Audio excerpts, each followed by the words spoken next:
कभी सोचा है कि बच्चों की किताबों में, उनके पाठों में कितनी गहराई छिपी हो सकती है? अक्सर हम उन्हें बस पन्नों का ढेर समझकर पलट देते हैं। पर आज हम एक ऐसे ही साधारण से दिखने वाले पाठ को खोलकर देखेंगे और उसके पीछे की उस बेहतरीन डिजाइन को समझेंगे जो सीखने को इतना असरदार बनाती है। जरा इस तस्वीर को देखिए। पहली नजर में तो ये एक पार्क का, पिकनिक का एक आम सा नजारा लगता है, लेकिन रुकिए, यहाँ एक कहानी छिपी है, बल्कि कई कहानियां छिपी हैं। सवाल ये है कि हम उन्हें ढूंढते कैसे हैं? तो आज के इस सफर में हम देखेंगे कि कैसे सिर्फ एक तस्वीर से बातचीत शुरू होती है, फिर कैसे एक कहानी से जुड़ाव बनता है, उसी कहानी को सीखने के लिए कैसे छोटे छोटे हिस्सों में तोड़ा जाता है, और आखिर में हम भाषा की जड़ों तक कैसे पहुंचते हैं। सबसे दिलचस्प बात पता है क्या है? ये पाठ अक्षरों या शब्दों से शुरू ही नहीं होता। ये शुरू होता है देखने से, गौर करने से। मकसद है एक ऐसा माहौल बनाना जहां हर कोई कुछ न कुछ कह सके, चाहे उन्हें पढ़ना आता हो या नहीं।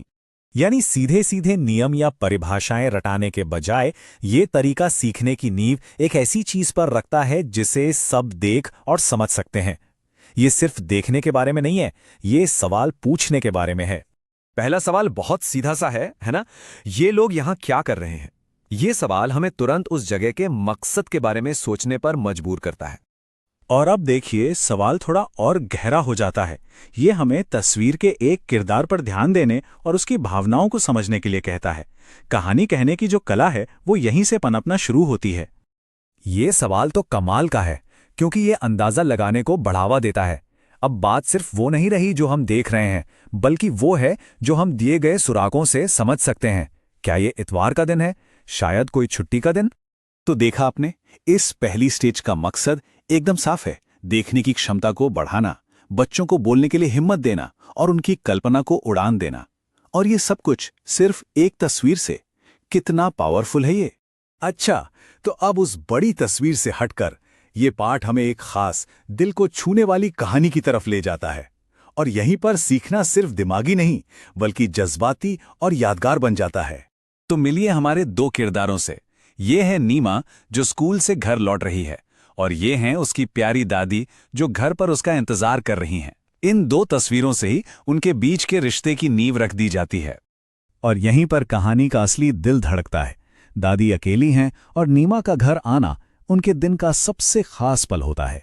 ये एक बहुत ही साधारण लेकिन गहरा इंसानी रिश्ता है जिसे हम सब समझ सकते हैं।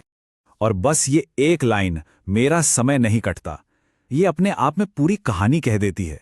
ये सिर्फ वक्त गुजारने की बात नहीं है, ये अकेलेपन की और किसी के साथ की चाहत की बात है। यही छोटा सा वाक्य इस पाठ को एक जबरदस्त इमोशनल गहराई देता है। तो ठीक है, कहानी से एक इमोशनल कनेक्शन तो बन गया, पर अब ये किताब बड़ी चालाकी से उस इमोशन को एक स्ट्रक्चर्ड लर्निंग में बदल देती है। आइए देखते हैं कैसे। और यहीं पर आता है एक बड़ा बदलाव। अब बात सिर्फ सुनने की नहीं है, अब कुछ करने की है। बच्चों को अब उस कहानी के साथ एक्टिवली जुड़ना होगा जिसे उन्होंने अभी अभी सुना है। शुरुआत होती है एक बहुत ही आसान से सवाल से। खाली जगह भरो। क्या ध्यान से सुना? क्या कहानी के मुख्य किरदारों को पहचान पाए? ये समझने की पहली सीढ़ी है। अब ये वाला हिस्सा तो मुझे बहुत ही कमाल का लगा। किताब किरदारों के नाम नीमा और दादी को ही इस्तेमाल करके नए शब्द सिखा रही है। ये न और द की आवाजों को उन किरदारों से जोड़ता है जिनसे बच्चे अभी अभी मिले हैं, जिससे ये सब याद रखना ज्यादा आसान और मजेदार हो जाता है।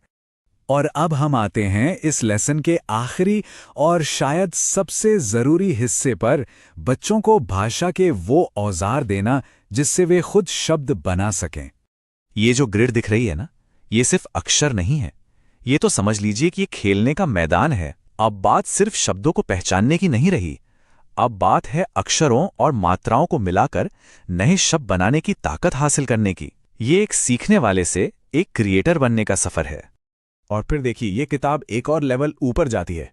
देखिए कैसे एक छोटी सी बिंदी, अनुस्वार, एक शब्द का मतलब और उसकी आवाज दोनों पूरी तरह से बदल देती है। पतंग से पतंग। ये कोई रटने वाला नियम नहीं है, ये बच्चों को सिखा रहा है कि भाषा में छोटी छोटी चीजों का कितना बड़ा मतलब हो सकता है। ठीक वैसे ही जैसे संगीत में गलत सुर पूरी धुन को बदल सकता है। तो चलिए अब एक कदम पीछे हटते हैं और देखते हैं कि ये पूरा सफर कितना खूबसूरती से डिजाइन किया गया है। ये कुछ रैंडम एक्सरसाइजेज नहीं है, ये एक सोचा समझा रास्ता है जो एक बच्चे को जिज्ञासा से क्रिएशन तक ले जाता है। सब कुछ शुरू होता है जिज्ञासा से, फिर कहानी से एक जुड़ाव बनता है, उसके बाद एक्सरसाइज से ज्ञान पक्का होता है और आखिर में भाषा के औजारों से खुद कुछ बनाने की आज़ादी मिलती है। हर कदम दूसरे कदम के लिए रास्ता बनाता है। और इस खूबसूरत तरीके का एक नाम भी है, स्कैफोल्डेड लर्निंग।